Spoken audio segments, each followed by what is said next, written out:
amigos da TV Rio Branco, vocês que estavam a assistir a mais uma edição do Tribuna, aliás, do Roda Viva, programa da Rede Cultura, nossa parceira há mais de 4 anos, estão convidados a continuar conosco. Estamos começando nesta segunda-feira mais uma edição do Tribuna Livre. Hoje o nosso convidado é o ex-senador Jorge Viana, pré-candidato ao Senado. Na verdade, ele ingressou na vida pública em 93, quando foi prefeito de Rio Branco, até 96. Depois, governou o Acre por 2 mandatos consecutivos, de 99 até 2006. Em 2011 assumiu o Senado e ficou até 2019. Agora, no terceiro mandato do presidente Lula, foi presidente da Apex Brasil. Então deixou o cargo em abril para poder ser pré-candidato ao Senado. Seja bem-vindo, senhor. Que prazer estar aqui nessa tribuna com essas duas feras e com você também, né? É uma honra estar aqui do lado do Osmir, do Narciso e sua também. Quero dar um abraço para a diretora, que é a Célia Mendes, que é uma pessoa também que deu já uma grande contribuição na vida pública do Acre. E é um prazer, uma honra estar aqui com vocês. Ok.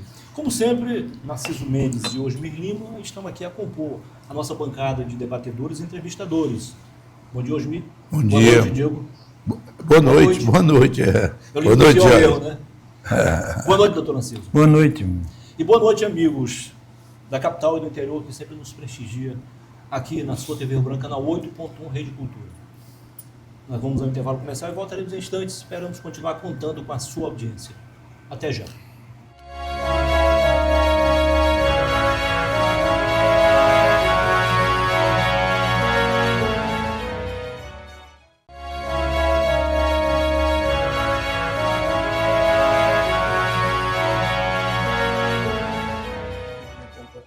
Ok, estamos de volta, começando para valer mais uma edição do Tribuna Livre, aqui na sua TV Rio Branco, nesta segunda-feira. Como eu falei agora há pouco na abertura do programa, nós estamos a receber hoje, o pré-candidato ao Senado pelo PT, Jorge Viana, que já foi prefeito, governador e também senador.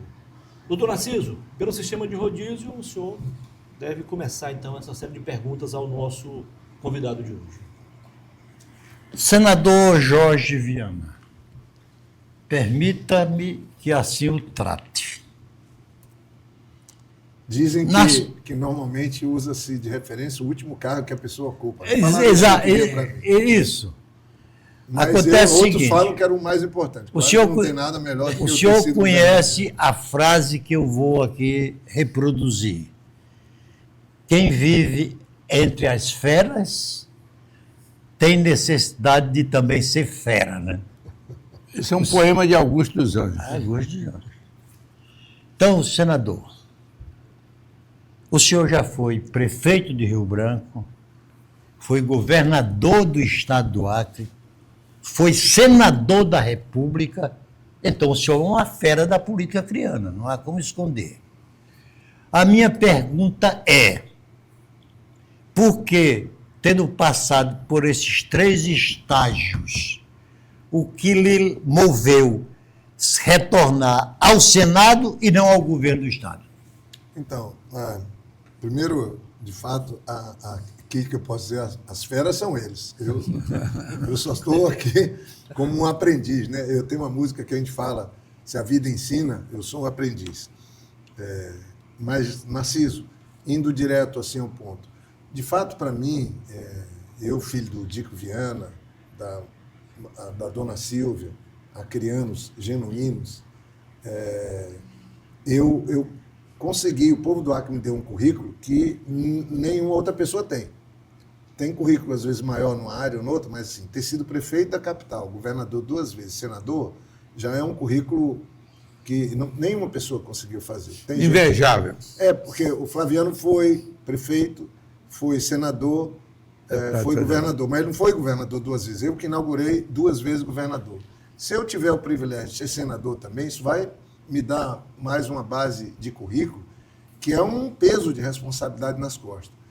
Eu estou disputando o Senado, porque primeiro a gente tem que respeitar o ambiente que a gente vive, confessar. Eu falo que essa minha candidatura não é do PT, ela é uma candidatura do Acre. Porque se eu disser que é uma candidatura do PT, eu estou querendo perder a eleição. O PT é o meu partido. Sempre foi, é o único partido que eu me filiei. Mas os tempos impõem a gente, no mínimo, ter a humildade de ver que a sociedade resolveu experimentar, né? Nós perdemos a eleição, não foi o outro lado que ganhou, nós erramos muito nos últimos anos que estavam governando e perdemos o que tínhamos. Eu disputei o Senado, não consegui ter sucesso, e na última eleição, mesmo sem querer, eu disputei o governo. Eu acho que ainda não está na hora de disputar o governo. Eu ainda tenho idade, não sei se isso vai acontecer na minha vida. Eu acho que é a hora de disputar o Senado, são 2 vagas. Eu posso ajudar muito o Acre, eu tenho falado isso com todos os prefeitos, andei no estado inteiro, e posso ajudar o país. Eu acho que o Senado brasileiro corre risco hoje. Para a pessoa ser senadora, a Constituição estabelece que tem que ter 35 anos. Para ser governador, tem que ter 30. Para ser deputado ou prefeito, 21 basta.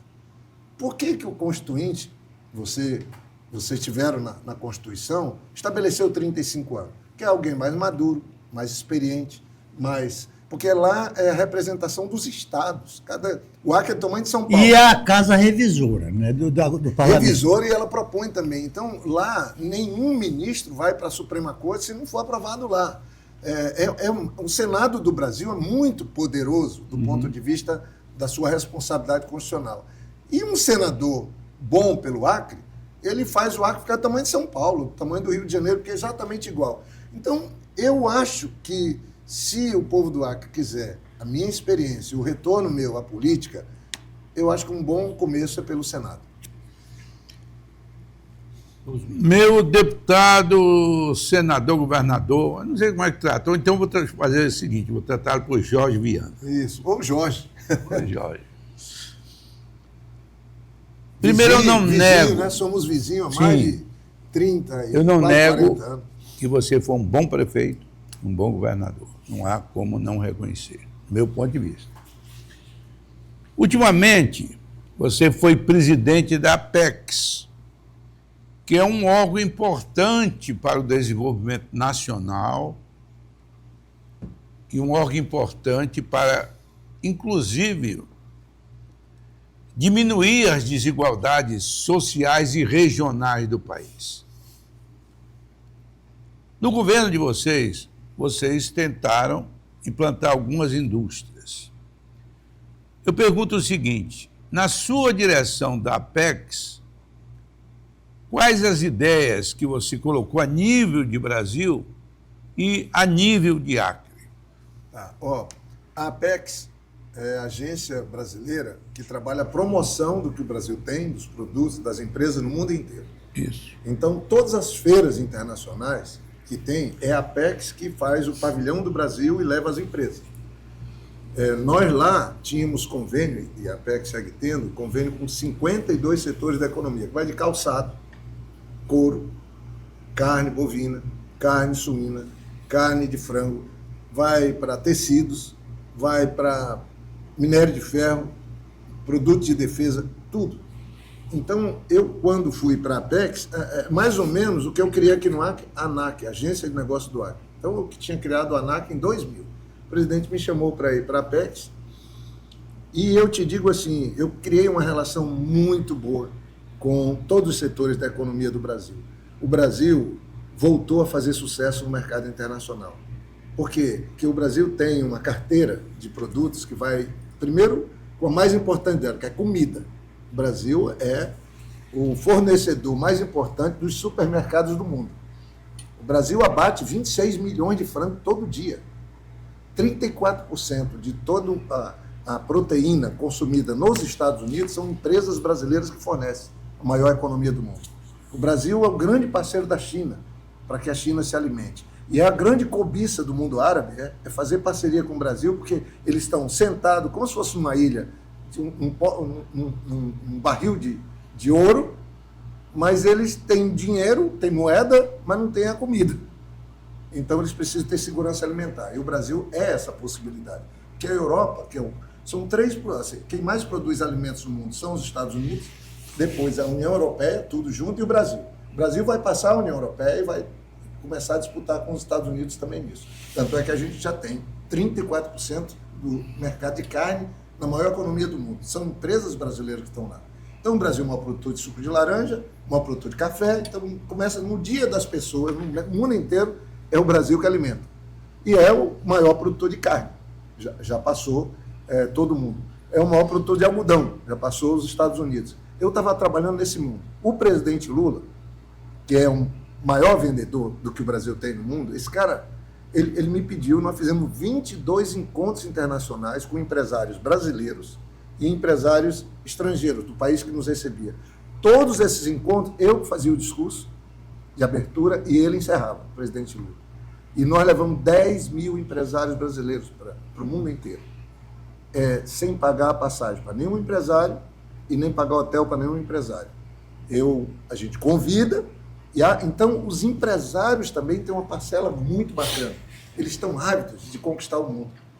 E é por isso que nos estudos que a gente vê das Nações Unidas e do Goldman Sachs, dos bancos grandes, o mundo vai ter uma virada de cabeça para baixo nos países, na economia. Então, a China, em 20, 30 anos, vai ser a maior economia, depois vai ser a Índia, terceiro vai ser Estados Unidos, só vai ficar o Brasil, desses que estão hoje entre os 10 maiores economias. O resto é a Indonésia, a Nigéria, o Paquistão, são países do sul global que vão estar entre as 10 maiores economias. Ele vai dizer, mas e a Alemanha? 12ª. E a França? Lá embaixo. E o Japão? Também lá embaixo. Porque o mundo está virando. O comércio, 40% do comércio do mundo hoje é na Ásia, no sudeste da Ásia. E eu andei todo esse mundo, estou com isso muito na cabeça, e o Acre agora tem exportação. Foi o estado que mais cresceu as exportações nesse meu período da Apex. Nós crescemos, saímos de 40 milhões de dólares, passamos para 90. Esse ano, eu estou calculando que o Acre deve exportar entre 120 e 130 milhões de dólares. Eu estou falando do Acre exportar perto de 700 milhões. Quais os produtos? Os produtos, aí começou a diversificar. Então, vai desde a soja, que era campeã, mas não é mais. A carne passou a soja. Isso não exportava. Nós não exportávamos carne bovina. Tinha uma carne de ótima qualidade, mas não exportava. Nós abrimos mercados e hoje tem 3 frigoríficos do Acre já exportando. 40% da carne suína consumida no Peru sai do Acre, que é uma indústria. Dom Porquito, a Acre Aves, criada no nosso governo. A Acre Aves foi criada comigo. Aí falaram, mas não vai ter, porque não vai ter milho. Nós vamos começar a mecanizar, nós vamos implantar os silos. O primeiro silo foi implantado no meu governo. A gente tinha uma visão. A construção da Estrada do Pacífico. Hoje, um caminhão frigorífico que sai de Brasileira demora 2 dias para chegar lá em Lima. E é assim que está funcionando a Dom Porquito. Só a Dom Porquito, ela trabalhava, quando eu assumi o governo, vendia 7 milhões por mês. Olha o número que eu vou falar agora. Agora ela vende mais de, por mês, não por ano, 7 milhões por ano. Esse ano deve vender mais de 100 milhões. Só a Dom Porquito. E, lamentavelmente, assim, aí tem mais castanha, então tem toda a parte de proteína, que a gente está exportando, tem madeira, tem soja, e tem as castanhas também, que crescem muito. Na parte de castanha, às vezes, chega a 8, 9 milhões de dólares de exportação. Então, essa carteira de 120, 130 milhões de dólares, isso não existia. O Acre exportou, nos últimos 3 anos, 1 bilhão e 200 milhões de reais. Nos setores que geram muito emprego. O Murilo, do Frisac, ele está fazendo uma ampliação do frigorífico dele para abate de 800 boi por dia. Ele abatia 400 antes de eu chegar na Apex. E vai passar para 800 por dia. Investiu 70 milhões de reais ampliando o frigorífico por causa dos contratos que nós abrimos. Então, nós abrimos para o Brasil todo. Então, esses 600 mercados que foram abertos nos 3 anos de Lula, isso aí está gerando muito emprego e trazendo muito dólar para o Brasil, e a Apex tem muito a ver com isso. Por isso que nós estamos fazendo um evento agora, dia 1º aqui em Rio Branco. Está vindo o ministro da Indústria e Comércio, eu estou dando em primeira mão aqui no programa, o ministro Márcio Elias, vem o presidente da Apex, o Laudemir Miller, com um time da Apex todo. Isso foi uma ideia que eu discuti com eles antes de sair. Nós lutamos muito para ter o acordo Mercosul-União Europeia, e esse acordo Mercosul e União Europeia, ele vai criar tantas oportunidades, é mercado livre. A União Europeia é o maior supermercado do mundo, é o grande comprador, porque tem dinheiro e classe média alta. E aí, os produtos daqui da América do Sul, ou seja, o colonizado vai agora ter a mesma relação comercial com o colonizador. Isso é uma coisa extraordinária. Lula, foi o presidente Lula, eu ajudei muito, eu contratei para a Apex o Aloysio Nunes Ferreira, deve ter sido colega de vocês, deputado. O Aloysio foi chanceler do governo Temer, para ver como eu trabalhei de maneira pragmática. Foi meu colega no Senado, foi tudo em São Paulo, uma figura humana incrível. Incompetente. Aí eu contratei para ele estar no escritório da Apex em Bruxelas ajudar no acordo Mercosul-União Europeia. Nós estamos criando um mercado comum de livre comércio, 700 milhões de pessoas, um PIB de 22 trilhões de dólares. O da China são 19 trilhões de dólares. O mercado comum entre Mercosul e União Europeia soma 22 trilhões de dólares. O dos Estados Unidos são 29. Então, 29 trilhões de dólares. Esse mercado de 22 trilhões, mercado livre, isso é coisa extraordinária. Aí estamos trazendo o debate dia 1º, o ministro vem, a Apex está promovendo em Rio Branco, a direção da Apex, eu vou participar, e estamos chamando os empresários todos. Vá lá no Sebrae de manhã, dia 1º, que você vai aprender todas as possibilidades, para o café, para a carne, para a soja, para tudo que nós temos, castanha, frutas, mais amplamente, que o maior supermercado do mundo, que é a União Europeia, abre de possibilidades Senador, para os produtos brasileiros. Não interrompe, deixa ele concluir. Já. Eu estiquei mais porque eu precisava falar um pouco do que era a Apex. Claro, Senador. é importante isso. me preocupa profundamente essa desavença, vou usar um termo muito comum, entre o Senado da República e o Supremo Tribunal Federal. Segundo Rui Barbosa, o Supremo Tribunal Federal, a Corte, tem o direito, não a obrigação, de errar por último e de acertar por último. E os comentários desta polarização, da qual eu sou contra, essa polarização, um dos lados pregam o poder de diminuir o tempo dos ministros do Supremo, de facilitar os impeachment dos ministros do Supremo. O senhor acha que isso é razoável? Eu acho muito perigoso o que nós estamos vivendo. Quando o Niemeyer e o Lúcio Costa bolaram a Praça dos Três Poderes, botaram o Congresso mais acima e mais alto. E lá embaixo, o Supremo e o Executivo. Mas tem uma coisa fundamental. Não pode ter superpoder. Mesmo com isso. Por que ficou mais alto, mais à frente? Porque lá tem uma representação direta do povo. Para dar um sinal de que o papel do senador e do deputado é representar o povo brasileiro. Com o Senado representando os estados e equilibrando a federação, 3 e 3, que, aliás, o projeto, ninguém sabe, eu tenho um projeto mais popular no Senado, e eu sigo defendendo ele, vou defender se eu voltar a ser senador, é uma proposta que reduz para 2 senadores e reduz para 380 o número de deputados. Mas você está querendo diminuir? Você acabou de falar que é importante? Não, eu estou querendo dar mais importância. Por que os Estados Unidos, que tem 54, que é símbolo de uma democracia, agora está meio passando por turbulências horríveis, tem 2 por estado, e o Brasil tem 3. Porque tem o senador biônico lá de trás, que depois foi incorporado, ficaram 3. Mas, para mim, deveria ser um eleito, 4 anos depois outro eleito, e assim, com mandato de 8 anos, a gente diminuiria, ficaria um funil mais apertado, para a gente ter uma seleção melhor, não é para diminuir a importância. Óbvio, né? Numa seleção jogam 11, não jogam 22. É mais difícil, é um em cada posição. E a Câmara a mesma coisa. Mas a Câmara é a casa do povo, cabe tudo. O Senado deveria caber mais o equilíbrio, mais a experiência, menos confusão. Hoje, com essa coisa de rede social, você tem senadores do selfie. Virou uma guerra ideológica, uma pauta completamente equivocada que divide os brasileiros, as famílias do Brasil. Sou contra, já falei. Na minha campanha, eu tirei fora essa pauta ideológica. Chega. Vamos discutir o que é bom para o Acre, para o Brasil, quem é mais competente, quem é que já fez, que pode ajudar. Mas eu queria terminar respondendo ao Narciso, uma coisa que para mim me preocupa.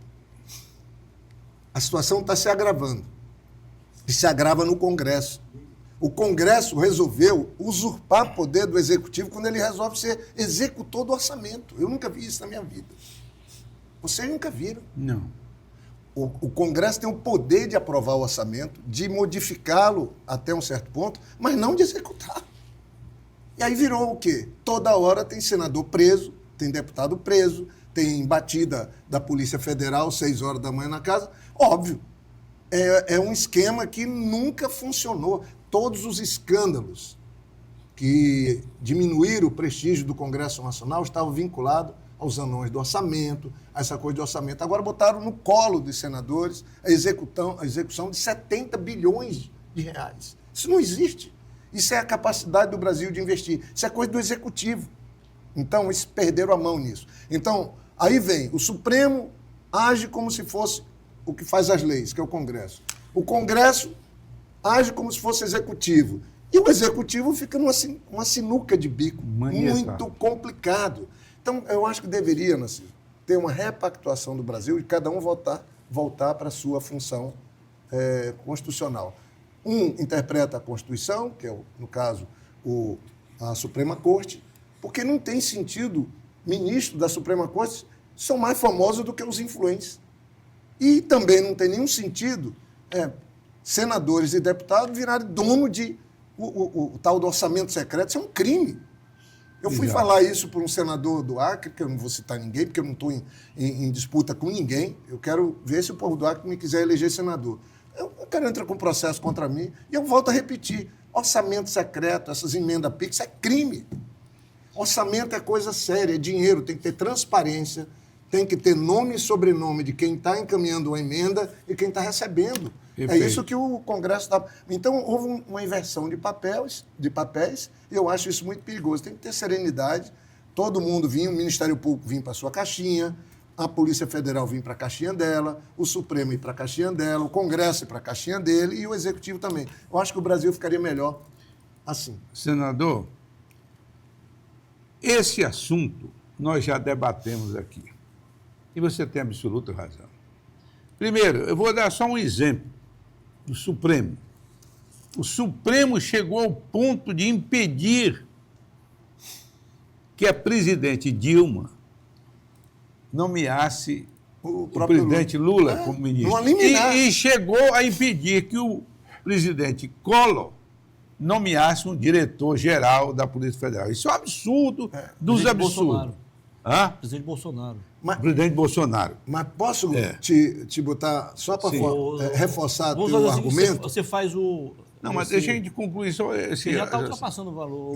Então vamos aguardar, que eu acho legal. Quero dar uma contribuição na tua tese que está correta. Nós vamos ao primeiro intervalo comercial e esperamos continuar contando com a sua audiência. Até já.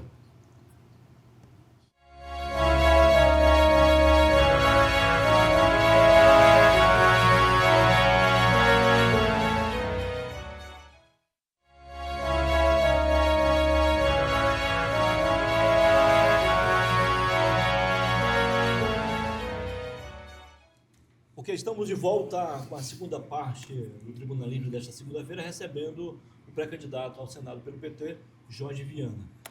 Não é nenhuma pergunta, antes que você faça um reforço do que falou o Osmir, sempre com o apoio do Arasuper, do Arabix e também da Ótica Moderna. Não é nenhuma pergunta, só um pequeno comentário, para quem está em casa ter uma melhor noção do que a gente está falando, né? De fato, nos últimos 4 anos, houve um crescimento de quase 100% das exportações acrianas. Ocorre que houve mudança também nos produtos de exportação. Por exemplo, a castanha perdeu força para a carne bovina, de um modo geral. A madeira também. Suíno também é uma novidade, não tinha exportação. Isso. E a madeira perdeu força. Mas isso é sazonal. Tem ano que vai crescer a castanha, tem ano que vai crescer a madeira. Tem isso também. E esse ano, não temos os números ainda, mas pelo menos no primeiro trimestre, a Sucesso. continuar assim, será Recorde. superior ao ano passado. É isso mesmo. Nós temos um crescimento superior já a 30% no primeiro trimestre. Então, isso. é sinal de que estamos no caminho certo. Ocorre que, eu conversando um dia desse com o governador, ele disse que isso também se deve às mudanças, modelo de gestão adotado por ele. Bom, não se sabe de quem veio. O certo é que o Acre está em pleno crescimento. Não, sabe por quê? O pessoal ficou 8 anos e não aconteceu nada disso nos primeiros 5. Só aconteceu quando o Lula, que trabalha... Eu interpelei ele sobre isso. Ele disse, não. você esqueceu da pandemia? Não, aí, pronto. Aí a pandemia... Mas aí, senador... Na pandemia, inclusive, teve crescimento em exportações, sabe por quê? Porque a produção de alimentos teve que continuar sendo feita, a parte de construção civil. Era possível trabalhar... Depois você responde essa questão dele, foi uma questão que não tinha nada a ver com o que nós estávamos pergunta, tratando. é só um comentário, Exato. sobre, até porque para reforçar mesmo. Se olhar Mas mesmo, acaba sendo uma o pergunta. O crescimento, ele chega num ponto aí cresce 90%. E aí isso não tinha acontecido nos 5 anos para trás. Tá, mas eu prossegui dizendo o seguinte, concordando contigo. O poder legislativo, todos nós três fomos membros do Poder Legislativo, tomou realmente uma posição esdrúxula com essas emendas parlamentares impositivas.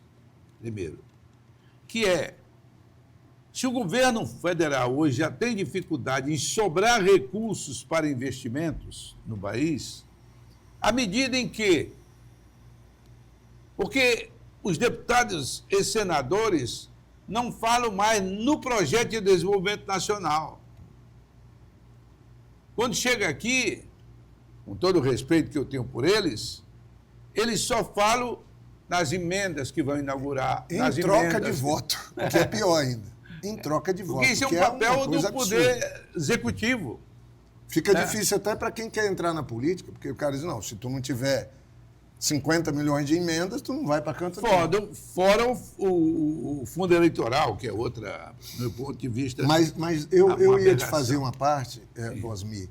Eu ouvi de um ex-presidente o currículo mais completo que eu conheço no Brasil, de transitar nos 3 poderes, é o do Nelson Jobim. Porque ele foi ministro da Justiça, trabalhando no Executivo, e foi ministro da Defesa, com Lula e com Fernando Henrique. Ele foi presidente do Supremo, do TSE, e ele foi parlamentar, né? Então, Nelson Jobim é o currículo que andou nas 3 esferas. Ele falou, ó, boa parte dessa expansão de atribuições na prática que o Supremo adotou foi provocada pelo Parlamento. Tem-se uma decisão no Congresso, o lado que perde recorre ao Supremo para poder mexer com uma decisão do Congresso. Tem que ser cada macaco no seu galho. E o Jobim fala muito bem isso. Ele diz, vocês começaram a recorrer de tudo. Aí vocês trouxeram o Supremo para decidir o que é que aprova, o que é que vale e o que não vale. Aí entra nesse ponto de interferir, inclusive, na nomeação. Tem um episódio que me envolveu. Não sei se vocês lembram. Eu cheguei num voo de Rio Branco para Brasília e eu tinha virado presidente do Senado, do Congresso Nacional, por uma liminar do ministro Marco Aurélio. Quando você era senador. Né? Eu era vice-presidente do Senado. Aí o jornalista me liga, eu estou dentro do avião ainda. Senhor, presidente, eu digo, presidente do quê, cara? Do Congresso, Jorge. Você acabou de... Marco Aurélio te nomeou, porque ele afastou o Renan. Eu digo, mas uma decisão monocrática, uma decisão de um ministro, afasta o presidente do poder, do outro poder. Olha que loucura que é isso. Aí peguei o carro, fui direto para a casa do Renan. Cheguei lá, estava o Sarney, estava Collor, estava o Romero Jucá, já com o regimento na mão e a Constituição marcando um jeito de eu não assumir. Digo, ô, Jucá, fecha esse negócio, cara. Para com isso. Eu sei o meu papel. Eu estou aqui porque eu vou ajudar a resolver essa... Porque isso é um absurdo que está ocorrendo. Não, Jorge. Aí, no instante, fechou lá. Falei, Renan, vamos resolver isso. Eu vou ajudar a resolver. Trabalhei em meu desfavor. Aí, reuni, fomos fazer uma nota que não podia. Eu liguei para os meus amigos. Liguei para uma série de ministros do Supremo, que eu falo com todos eles. A maioria deles. Liguei para Nelson Jobim. E eu digo, Nelson, ele falou, cara, é um absurdo essa coisa. Mas não descumpra. Não declare que você está descumprindo. Mas pode agir para mudar isso, porque isso não pode. Eu não podia nem descumprir porque era um ministro supremo fazendo, senão vira uma bagunça. Mas tem cabimento uma decisão monocrática Não, claro afastar que o não. presidente Do do Congresso. Congresso Nacional. Aí, por quê? Porque o Renan virou réu numa ação e réu não pode estar na linha sucessória. Esse era o argumento. Aí ele vai. Eu fui lá na ministra Carmen Lúcia, que trabalhou comigo quando eu fui prefeito. Ela veio aqui, ficou um mês comigo. Ela veio a pedido meu do Patrus, lá de Belo Horizonte, para me ajudar a montar a procuradoria aqui. Então, eu tenho uma relação muito boa com ela. Liguei, presidente, eu tenho que ir aí. Fui num carro descaracterizado, porque tinha muita imprensa atrás de mim, e eu fui lá e digo, olha, aquele poder, apontando na sala dos três, na Praça dos Três Poderes, na sala dela, eu apontei para o Congresso e digo, aquele poder ali fez uma intervenção naquele. Tinha tido um impeachment, estava lá o Temer. Eu digo, agora, esse poder está fazendo uma intervenção naquele ali. Nós vamos parar onde? Eu falei, isso não existe, ministro. Eu vim trabalhar contra. Eu não posso assumir um poder por causa de uma liminar de um ministro. E tirando o meu colega, que foi eleito por todos nós, os pares, presidente. O senador. Aí ela disse, dá para você repetir isso para os ministros? Eu digo, é isso que eu quero fazer. Eu tinha combinado já com alguns. Aí ela foi chamando um a um. Na época o Teori estava vivo. Aí ela pedia para mim explicar. Eu disse, olha, aquele poder interferiu naquele, esse aqui está interferindo ali, e não dá, nós temos que ter. Eu estou trabalhando em meu desfavor. Cara, eu fiquei 2 dias, aí combinaram, falei com o ministro Toffoli, ele tinha uma emenda, uma proposta de alterar a lei para tirar da linha sucessória quem fosse réu. Então, veja, em vez de tirar do poder, você afasta da linha sucessória. Então, o Renan, quando vira réu, não pode assumir a presidência da República. Ok, mas não sai da presidência do Congresso, porque ele foi eleito. Aí ficavam 3 dias eu enrolando a imprensa, porque dizia, você assumiu? Eu digo, quem abriu a sessão hoje? Quem fechou a sessão hoje? Eu combinado com o Renan. Para resolver uma crise institucional gravíssima, que me beneficiava.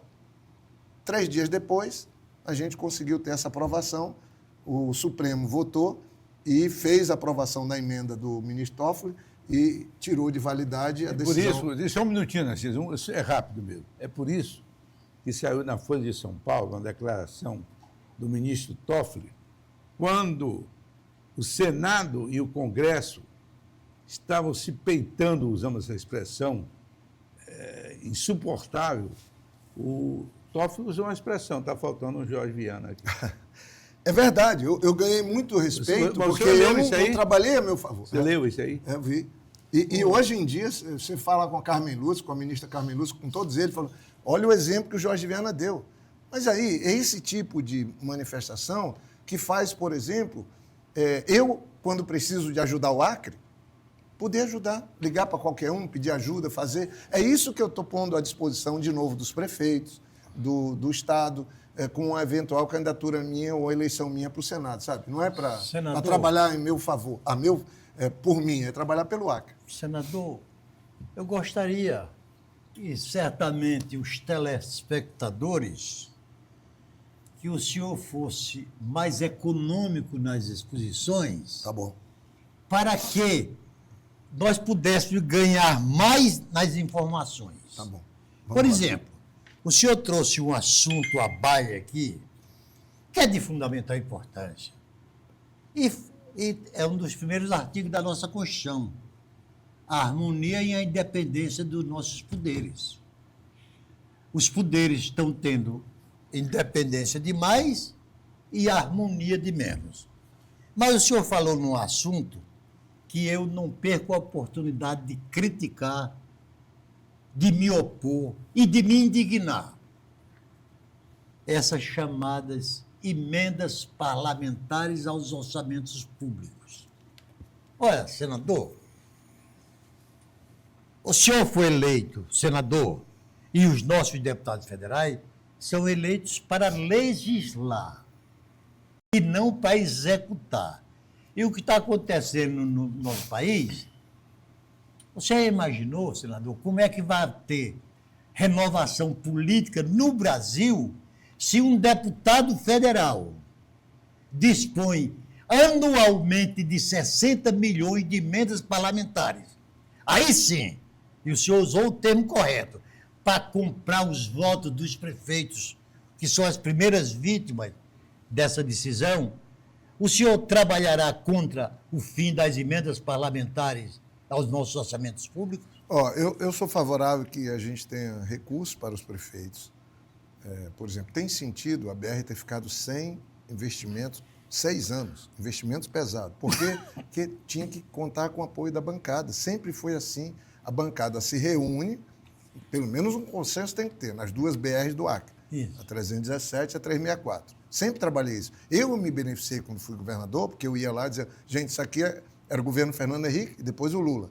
E funcionava. A gente fazia modificação no orçamento do Ministério do Transporte e do DENIT para poder atender as duas BR do Acre. Isso é o papel do parlamentar fazer isso. Agora virou um mercado persa. A pessoa é dona do dinheiro que é federal e o que está dando isso é polícia. Não para de ter políticos acusados de pedir propina em troca de aprovação de emendas. Eu mesmo falo com prefeitos e eles estão sendo, alguns deles... Tem 80 vítimas. deles enrolados na justiça. Eu acho muito sério, porque o ideal é que a gente garantisse o que a Constituição estabelece, que é diminuir as desigualdades regionais. Então, o Norte e o Nordeste precisa ter mais orçamento, precisa ter mais dinheiro para as prefeituras, defendo isso, mas não necessariamente uma coisa que dependa da boa vontade de um deputado, porque o que é que está acontecendo? Eu, quando fui senador, as emendas minhas alcançavam os 22 municípios do Acre. Era um princípio meu. Eu não fazia uma ação seletiva, porque eu digo, eu já fui governador e fui prefeito. Eu vou discriminar uma prefeitura porque não votou em mim, porque eu tive menos votos? A única coisa que eu fazia era o seguinte, os que são mais pobres precisam de mais apoio. Mas eu botava emenda e recurso nos 22 municípios, sempre. Isso não é mais regra. A pessoa diz, não, meu eleitorado está ali, aí, vamos falar assim, desova dinheiro ali e termina que cria uma distorção no desenvolvimento, na melhoria dos indicadores econômicos e sociais do Estado. Mas senador, insistindo, né? Eu tomara que vocês estão experientes, me chamando de senador, tomara, né, Muniz, que seja um bom presságio. Nós temos uma experiência muito positiva na Constituinte. A BR-364, quando nós assumimos, não existia o asfalto. Aí foi a bancada como um todo, depois nós tivemos Mário Maia, que se afastou, né? A bancada como um todo foi ao Sarney. Ele fez um compromisso lá com Bird ou Bídia, não me lembro qual, que eles exigiram uma série de, inclusive até marcar os decibéis dos carros para ver se afrontava os animais da floresta, aquelas bobagem toda. Fomos com o Sarney, ele disse, não, já mandei cancelar o convênio. Nós vamos fazer com os nossos recursos. Foi? E o Sarney cumpriu. Nós demos 1 ano a mais para ele na Constituinte. Ele governou 5 anos. E essa BR-364 não se deve nem ao Narciso, nem ao Osmir, nem ao João, nem a Maria, nem ao Antônio. Se deve à união da bancada federal como um todo. Eu me beneficiei disso quando fui governador. Não posso reclamar da bancada. E que eu acho fundamental essa união. Mas, governador, eu queria tratar de outro assunto aqui, e ainda dentro, porque eu acho que o Acre ainda precisa acelerar o seu desenvolvimento. Sem dúvida. Eu e Narciso já estamos quase no fim de uma jornada. Narciso, fica triste não. Que você vá primeiro. Sim, não tem importância, mas tu vai fazer um discurso lá. Olha, mas eu só sei que o Sarney está aí, firme e forte, com 95, e disse que desde a época do ACM, quando a ACM chegou lá, disse, cadê o Sarney? Ficou. Tancredo foi. Cadê o Sarney? Ficou. Sarney está ficando. Então vamos nos inspirar no Sarney, que ele está firme e forte. Qualquer dia eu vou visitá-lo. Gosto muito de encontrar com ele, que é uma cabeça incrível. Pois é. 95 anos. Então não desanima, não. Nós vamos passar do Toda a minha família, Jorge, é acriana. Desde os meus pais. A minha também. Meus avós não, eram nordestinos. Muito bem. Então nós queremos, até em nome deles, que isso aqui se desenvolva. Você imagina, Jorge, você que acompanha bem a história do Acre, o que foram os sofrimentos de nossos avós, de nossos pais, para vir aqui naquele momento, a região totalmente inóspita. Bem, então nós queremos hoje mais do que nunca o desenvolvimento. E você já contribuiu para isso. Mas tem uma coisa que me deixa assim, sem acreditar. Quando o seu irmão inaugurou o Peixe da Amazônia, eu estive lá 2 vezes, uma com ele. Eu fiquei encantado. Encantado. Eu digo, agora nós vamos promover uma coisa importante, que ele mandou, inclusive, fazer açudes nas pequenas comunidades para criar peixe e abastecer também o peixe da Amazônia. Na sua avaliação, para também não compridar muita história, quais os motivos principais de um projeto, eu diria que muito positivo para o Acre, para o seu desenvolvimento, acabou não dando certo? Gestão. Gestão errada não leva nada para canto nenhum.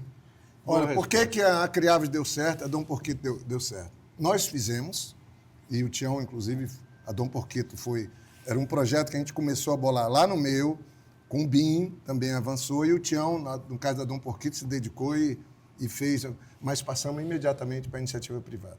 Por que castanha está dando tão certo? Eu fiz as fábricas de castanha em Chapuri, em Brasileia, e aqui passamos para uma cooperativa.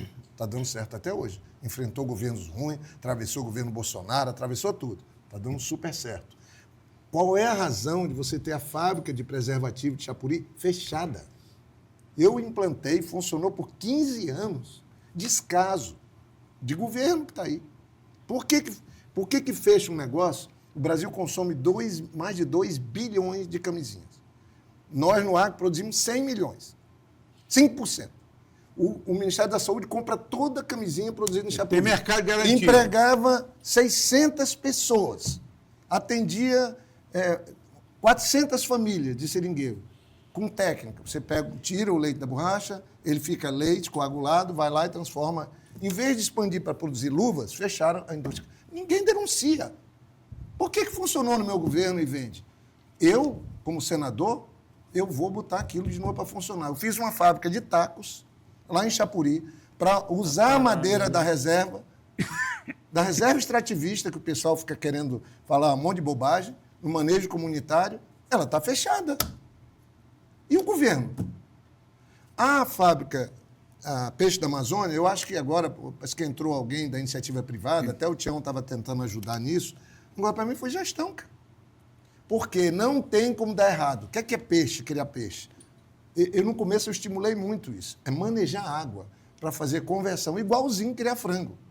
Você pega um alevino, alimenta ele com 1,5 kg de ração e ele vai dar 1 kg de peixe. Só que 1,5 kg de ração não pode ser mais caro do que 1 kg de peixe. Essa conta é igual ao frango. 45 dias, a classe média que a gente criou lá em Brasileia, 45 dias o cara cria aquele frango, recebe o pintinho, recebe toda a ração lá da Acriaves e entrega 45 dias um frango, que a gente consome aqui no supermercado, que vem tudo de lá, porque ele é mais caro, o frango, do que a ração. É pura conversão. Ração para proteína. E o peixe é a mesma coisa. Aí não pode errar na composição da ração, que você vai precisar de mais ou menos 1,6 quilos de ração para dar 1 quilo de peixe. Se 1,6 kg de ração for mais caro do que 1 quilo de peixe, vai quebrar, vai falir. Então, eu acho que foi muito gestão e também transição de governo, mas eu tenho esperança que aquilo ali não tem como dar errado, porque o mundo tem fome, eu também concordo. Precisa, e é manejar a água. A água é um recurso que a gente tem abundante. Você maneja a água, põe um peixe dentro, para ele engordar, alimenta ele com ração e vira comida. Isso não tem como dar errado. Muito Basta ter um governo com alguma visão que põe aquilo para rodar. Agora, não é o governo que administra isso. Eu passei para a iniciativa privada e deu certo. Se for o governo querer fazer, nós tínhamos a Sila aqui. Melhor manteiga, melhor queijo. Não conseguiram fazer a transição, que tinha premiado, mas deveria ter passado para a iniciativa privada, totalmente. Que aí faz a seleção de quem não tinha erro. Hoje a bacia leiteira do Acre precisa de um salto, eu acho que é a área que ainda não andou, mas eu estou bem ligado nisso e vou procurar ajudar. Ok. Assim nós vamos ao intervalo comercial e voltaremos em instantes com a terceira e última parte do Tribuna Livre desta segunda-feira. Até já.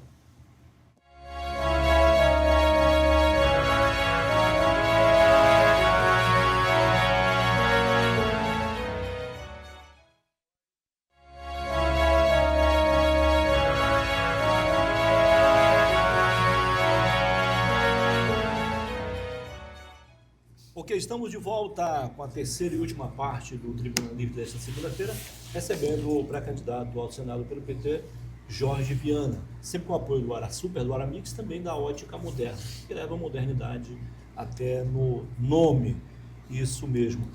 Nós temos aqui as presenças de Weslan, Matheus e Raniel, que fazem parte da equipe do pré-candidato Jorge Viana, além, é claro, da nossa amiga Andréa Fornec, jornalista que sempre está aí a assessorar Jorge Viana. Muito bem, sejam bem-vindos, ok? Muito boa noite. A pergunta agora está com o Osmir? Não, com o doutor Narciso. Vamos lá então, doutor Narciso Mendes. Senador, já se foram 2 blocos, só falta mais um, é uma pena. Aí a gente não pode terminar esse papo, essa conversa, que eu estou achando muito proveitosa, sem falar no escândalo do Banco Master. Está havendo um jogo de empurra aí. Petistas empurrando os bolsonaristas para se aproximar do Daniel Vorcaro. E a recíproca também é verdadeira. Eu pergunto, qual é o envolvimento do governo Lula com o escândalo do Banco Master? Até porque este banco surgiu no ano em que Bolsonaro se elegeu presidente da República. Então, o comprometimento ou é de Jair Bolsonaro ou de Lula, que durante 2 anos e meio esse escândalo também permaneceu. Qual é a responsabilidade de cada um nesse escândalo? Olha, eu acho que você já responde, Narciso, de algum jeito, quando você diz, esse banco nasceu no governo passado e foi no atual governo que a Polícia Federal e o Banco Central foi lá e fechou o banco, liquidou o banco. Então, um agiu contra o crime praticado e o outro criou o espaço para o crime ser praticado. Está evidente que o ex-presidente do Banco Central foi conivente com isso. Ah, mas você está acusando? Estou acusando, sim. O Banco Central não viu. Todo mundo em Brasília sabe o que é que esse Vorcaro fazia em Nova York, em tudo que era lugar. Ele queria ter todo mundo na mão. A política, o Congresso está muito promíscuo. Virou um esquema, todo mundo quer ter jatinho. Não é só aqui no Acre que tinha história de jatinho para lá, jatinho para cá. Tudo que é senador, deputado andando. Eu fui governador 8 anos, nunca paguei 1 hora de jatinho. Fui governador 8 anos. Eu economizava por ano 6 milhões de dólares de jatinho, porque eu andava de avião de carreira, como sempre faço. Então virou uma coisa muito promíscua. E esse Banco Master foi tirando o dinheiro de aposentado dos estados, de tudo que foi estado. O Rio de Janeiro é o maior escândalo, parece que 3 bilhões. E botaram num banco podre, que prometia remunerações absurdas. Era uma jogatina que a gente estava vivendo. E festas e contratos para todo mundo. Então, por isso que esse Vorcaro, eu acho que ele tem todo mundo na mão. Tem gente do judiciário, tem gente do parlamento, tem gente, inclusive, de um lado, tem gente do PT, tem gente do bolsonarismo, mas, vamos aqui, o Flávio Bolsonaro, aquilo ali, passou de tudo que é conta. Primeiro disse que nunca falei com esse cara, não sei quem é. Aí depois disse, não, de fato eu fui pedir 130 milhões para ele. Mas aí disse, mas... E depois tu foi que ele estava preso com um tornozelo. Dizendo, não, eu fui lá para botar um ponto final na história. Gente, é um escândalo. Essa história desse filme, dizem que é para botar dinheiro lá para o irmão que está lá nos Estados Unidos. Mas isso é problema deles. Nessa campanha, eu tomei uma decisão. Eu não vou entrar, eu falo de qualquer assunto, mas eu não vou entrar nessas polêmicas. Eu acho que não vai me ajudar em nada. Nem defendendo uma CPI? Não, eu não vou entrar nisso, porque sabe por quê? Porque essa CPI serve para fazer negócio também. Assim. Eu sempre fui... Eu fiz um trabalho no Congresso, eu fui relator da mais importante lei lá, o Código Florestal, para tirar a polícia de dentro das propriedades, em 2012. Se eu voltar lá, eu vou trabalhar muito com um tema que as propriedades estão todas judicializadas de novo. Eu vou encontrar uma forma de enfrentar esse assunto sem prejudicar o meio ambiente. Fui acusado na época de anistiar, não se trata de anistia, se trata de organizar as coisas. Como eu sou engenheiro florestal, eu sou um produtor de café, eu aprendi a gostar, vocês sabem que meu pai foi secretário de Agricultura, de criar e plantar, foi a vida inteira na minha casa, né? Eu não sou daqueles que, fala de produzir, mas nunca produziu nada. Não, eu sempre trabalhei, o meu governo foi muito parceiro da iniciativa privada, dos pecuaristas, foi no meu governo que a gente levou a Acta Aftosa, no meu governo. Há 20 anos atrás, demoraram mais quase 20 para poder livrar da vacina. Então, eu acho que esses escândalos que nós estamos vendo, todo mundo carrega um pouco de culpa.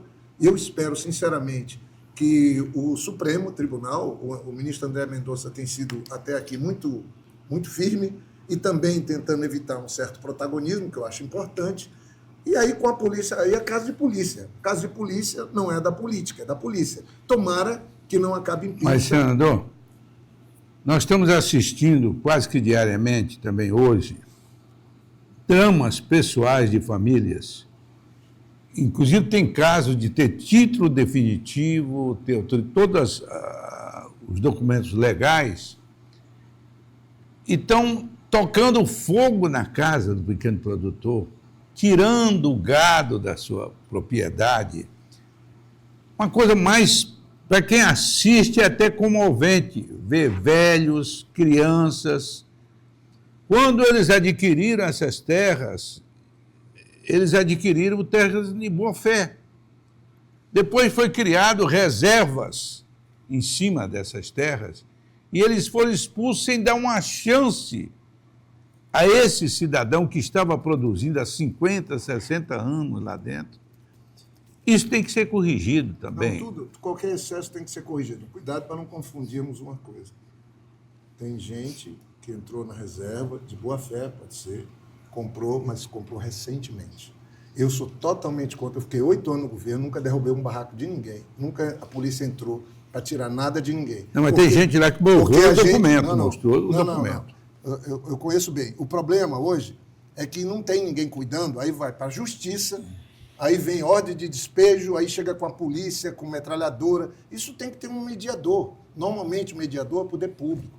Quantas vezes queriam fazer isso? Eu digo, não, deixa o governo ir lá, mediar, achar uma solução. Por que eu criei os polos agroflorestais?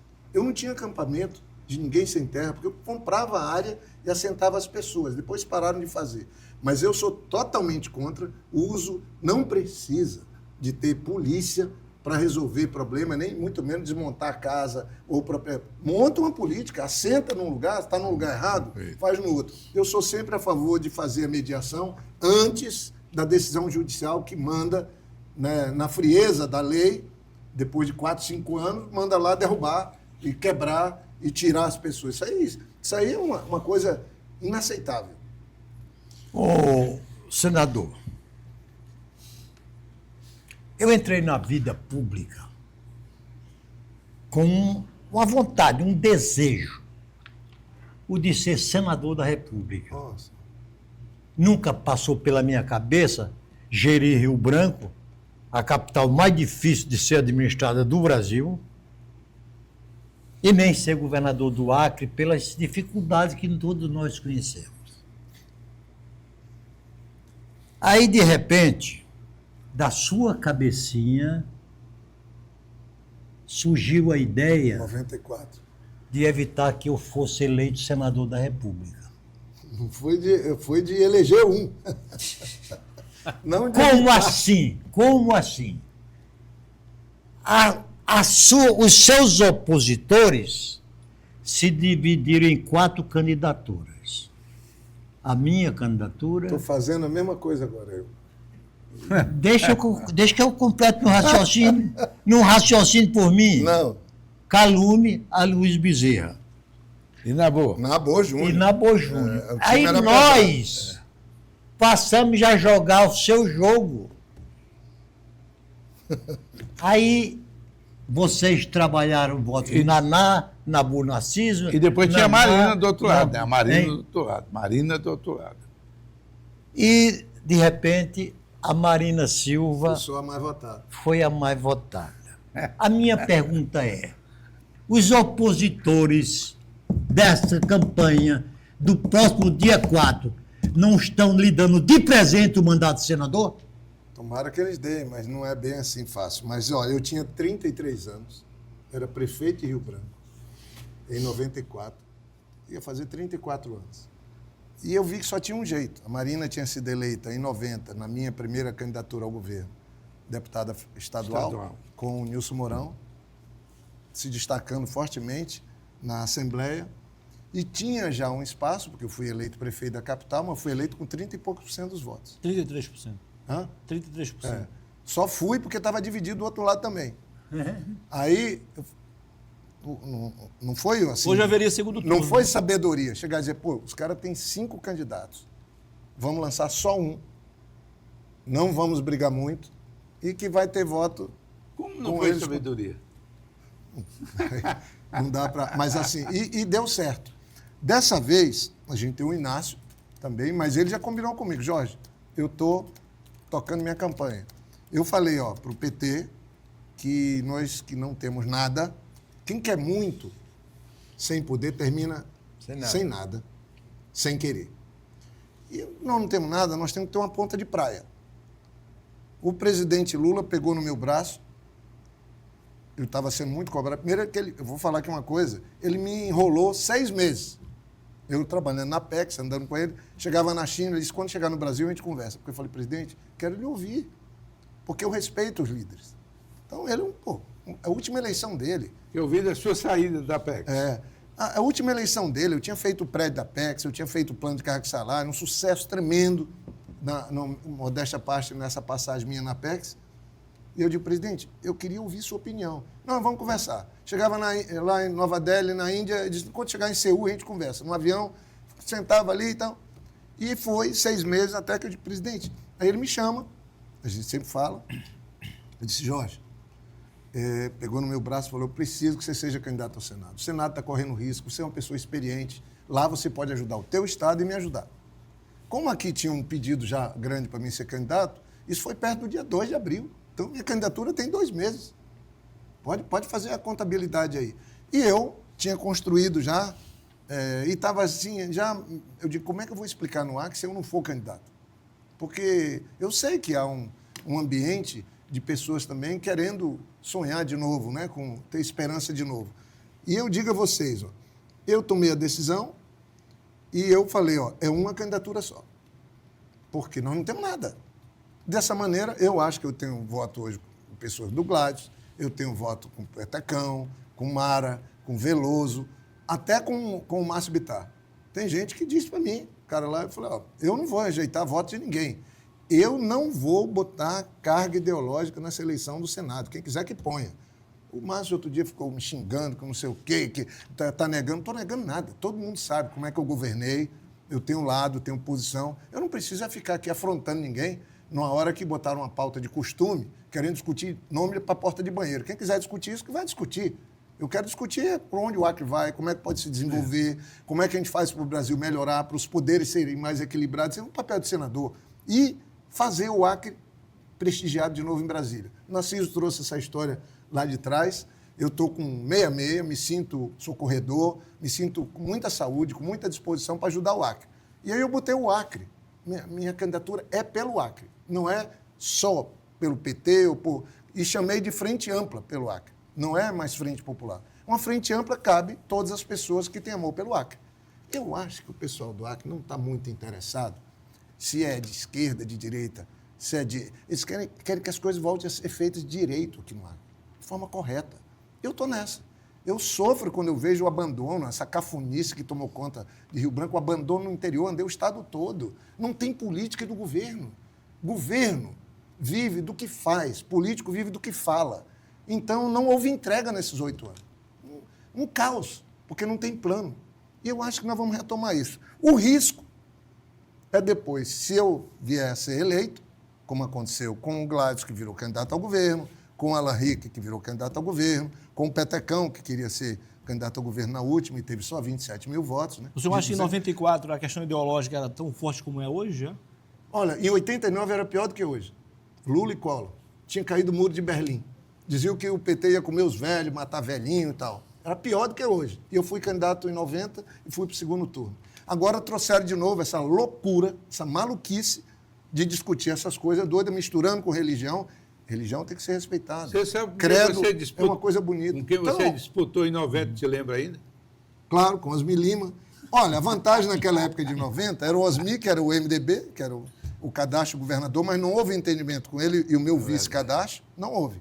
Ele não virou o candidato do MDB, o Branquinho já era o governador. E eu e o Edmundo na rabeira. 4 e 3%. Ainda me lembro da pesquisa. Mas é inviável. Sabe quantos votos o PT tinha tido em 86? 2.500 votos com Hélio Pimenta. Ninguém queria ser candidato. Aí eu comecei a fazer uma reunião, eu, Marina, Binho, Toinho, uma turma, começamos a discutir, e mais gente, como é que a gente faz para o Branquinho não virar o governador do Acre e tal? Tinha matado Chico Mendes em 88, e aí eu faltei numa reunião que eu tive que ir para Brasília, no meu trabalho, e aí falaram, o único besta que não estava na reunião era eu, Acriano, pais Acriano, os avós Acriano, o Jorge, engenheiro florestal, trabalhava com Chico Mendes, lá vou eu. E aí me convidaram, eu tinha 29 anos, não tinha 30, eu ia fazer 30 perto da eleição. E aí vou disputar com o Osmi, com o Branquinho, e aí eu passei o tempo inteiro provocando o Branquinho para ele vir me responder. Aí ele, o Jorge Pinheiro, o saudoso Jorge Pinheiro era vice dele, resolveram me chamar de menino do PT e me responderam. Aí teve num programa que eu que dirigi, eu que fui o diretor de arte e de conteúdo e redator, eles foram lá na colônia do meu pai, ali perto do Bujari, e tocaram fogo. E eles filmaram lá, dizendo, olha aqui, esse cara fala de desmatamento, mas tocou fogo. Era a colônia. Eu levei meu pai lá, meu pai mostrando o cupuaçu, a graviola, a bananeira, e falou, rapaz, botaram esse fogo aqui, não tem nada a ver comigo. Sentei lá na varanda da minha casa e falei, ô, Branquinho, arruma a tua trouxa e vai embora do Acre. Aí ele passou o resto da campanha dizendo, eu não vou embora, não, esse menino está mandando eu embora. E foi mesmo, foi o último votado. Eu tenho uma pesquisa lá em casa, guardada ainda, que o Branquinho tinha 59%, eu tinha 11% segundo, o Edmundo Pinto tinha 4% e você era o último com 3%. Por isso que eu acho que o Thor vai crescer, viu? O Totó. Pense não, ele já cresceu. Na nossa pesquisa interna, ele já está com 8 aqui em Rio Branco. Ninguém sabe disso ainda. É uma pesquisa interna. O Thor vai crescer, sabe por quê? Porque os outros 3 candidatos são parecidos. São do mesmo lado, eles se dividiram. A Frente Popular demorou quase 20 anos para se dividir. E aí se dividiu mesmo. Eu, por acaso, denominei-o de candidato simpatia. O Thor, né? O Thor, porque, E é muito de todo competente. modo, é um grande médico, é um grande Pilotou cidadão. o enfrentamento do vírus na pandemia, foi ele o coordenador. No enfrentamento do vírus, ele botou... Deu um show. Então, Botou a vida em risco. senador, então, por último, é a última pergunta, Isso. eu acho que eu Suas tenho que considerações fazer. finais também. Então, voltando para a matemática eleitoral. Eu, na minha impressão, você tira proveito, no bom sentido, da matemática eleitoral. Porque seus opositores, o senhor está concorrendo com 5 outros candidatos. Você acha que você se conduzindo alheio à polarização Lula-Bolsonaro, que se eu fosse candidato aqui no Acre, eu estaria alheio. Por quê? No Bolsonaro eu não voto de jeito nenhum. Não há hipótese nenhuma. Você, Narciso. E, com relação a Lula, eu tenho ainda as minhas restrições. E, neste caso, eu sou um torcedor que essa polarização chegue ao fim. Eu acho que o presidente é o favorito, mas ele, na conversa comigo, ele falou algo também. Disse, Jorge, eu só ganhei uma vez na eleição do Acre. Foi em 2002, quando eu fui reeleito governador, ele ganhou no primeiro e segundo turno. Só ganhou essa vez. E ele disse, o Acre não, é importante, mas não vai decidir uma eleição, mas pode decidir um senador para me ajudar a governar o Brasil. E ele disse, vá cuidar da sua eleição para o Senado. Então, eu estou tranquilo para fazer isso. Eu não vou radicalizar em nada, ninguém vai me tirar o sorriso da cara. Mas o senhor vai E o defender compromisso com a pré-candidatura, o senhor vai defender a candidatura do Lula aqui. Eu estou defendendo em todo Mesmo lugar. sabendo que ele tem esse desgaste Mas imenso. eu não tem problema. O senhor não tem medo de se desgastar também? Eu acho que o Lula vai ter mais de 40% dos votos do Acre, está crescendo. Eu tenho pesquisa, inclusive qualitativa, que é uma derrota. 60-40 é uma derrota, é 6-4. Mas eu preciso de 30 e poucos por cento dos votos para ganhar o Senado. E eu sempre tive mais votos que o Lula. Então... O senhor acha que precisa de quanto por cento para se eleger senador? Um pouco mais, com essa confusão de divisão aí, um pouco mais de 30%. O senhor lembra quanto o senhor teve na última eleição, há 8 anos? Não, há 8 anos? Sim. Há 8 anos, tu fala o que eu tentei? Na sua tentativa. Não, eu tive menos de 20% dos Foi votos. 14%. É, Tem que... menos de 20%. Por quê? Porque ali foi, não vou falar canalice, mas aquilo ali foi o absurdo do absurdo. E quem elegeu o Márcio foi o Petecão e o Gladys. O Petecão estava muito bem, que pegaram na mão dele e elegeram. E, obviamente, o pessoal estava querendo tirar todo mundo do PT, da Frente Popular. E houve erros do PT também, mas, né? óbvio, botou uma candidatura, quando a gente estava vivendo o pior momento, enfiaram uma candidatura, botaram a chefe da Casa Civil de suplente do presidente da Assembleia. Aquilo foi uma tragédia. O César Messias chegou e falou, você não está vendo, não? Que vão destruir tudo. Eu digo, tu tá certo, mas o que é que eu vou Mas fazer? eu acompanhei. Eu não estava no comando. Acompanhei a tragédia. Então, e a tragédia, Muniz, aconteceu no último mês. Mas olha, melhor coisa é paz. Aí eu saí dali, fui trabalhar na iniciativa privada, porque eu não fui carreirista. Eu saí da prefeitura, fiquei sem mandato.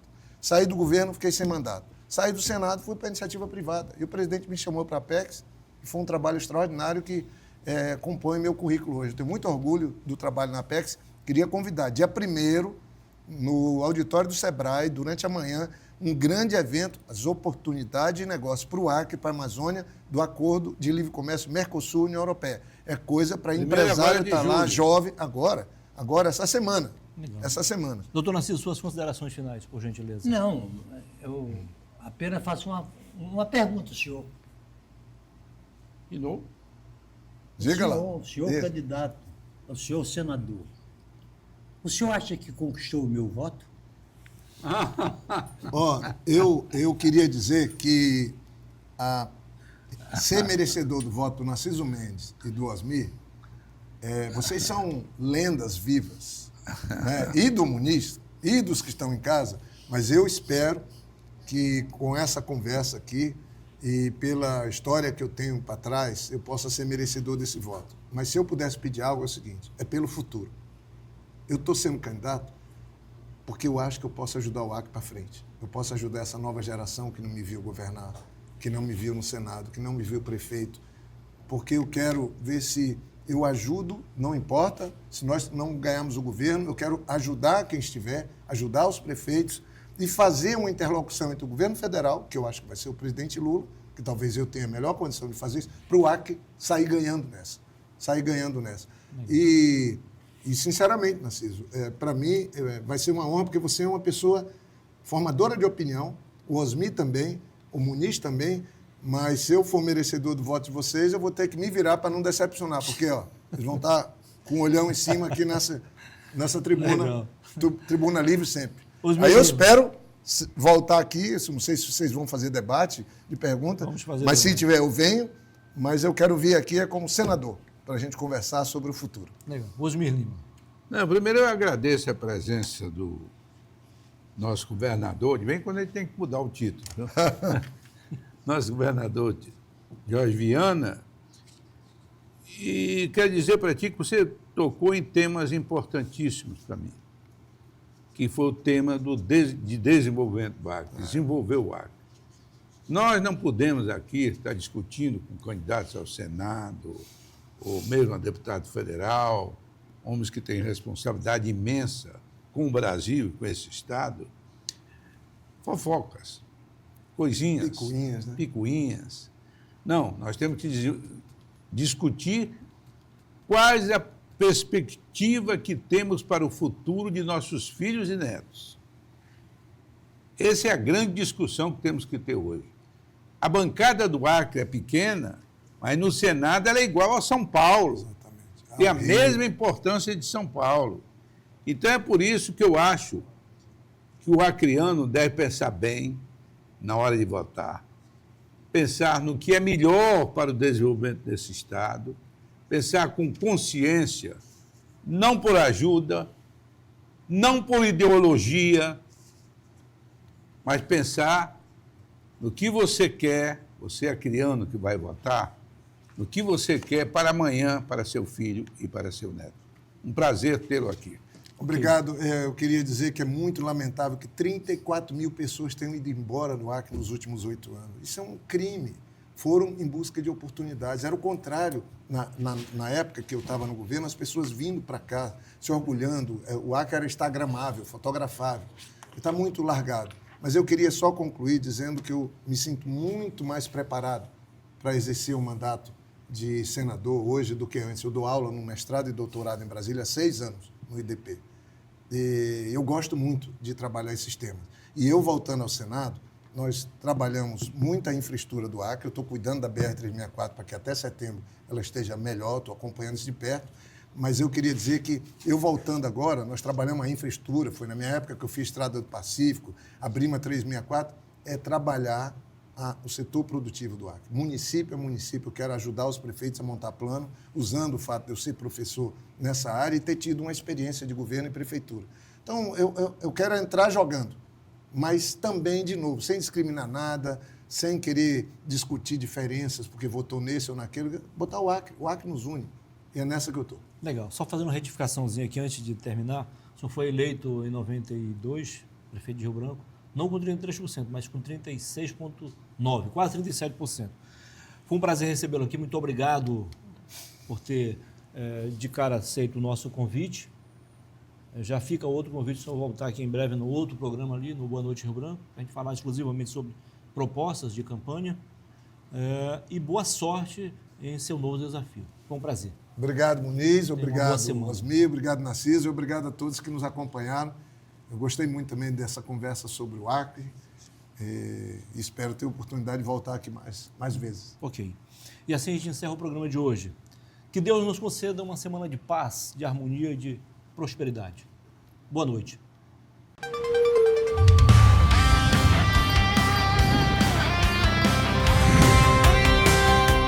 ZYA 201, Sociedade Acreana de Comunicação Fronteira Limitada. TV Rio Branco, canal 8.1, afiliada à TV Cultura.